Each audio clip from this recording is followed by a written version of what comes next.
একজন নারীকে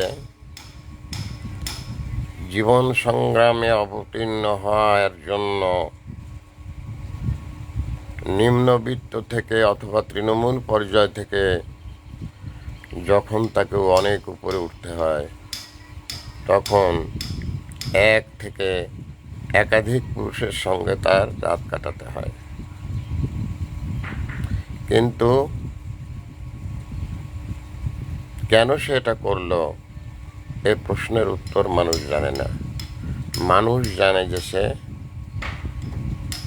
এক থেকে একাধিক পুরুষের সাথে রাত কাটিয়েছে এবং এটা নিয়ে একটি গল্প ফেঁদে বসলো এবং রসিয়ে রসিয়ে সেটা প্রকাশ করলো।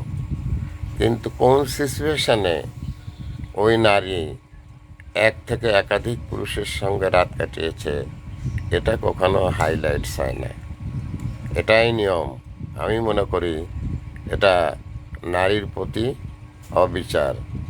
আজও সমাজে নারীর প্রতি পুরুষের দৃষ্টিভঙ্গি যথেষ্ট পাল্টায়নি। Thanks a lot. Virus sir, বিনা বেতনের পারিবারিক পাঠশালার শিক্ষক। মোবাইল কন্ট্যাক্ট নং 01935204804।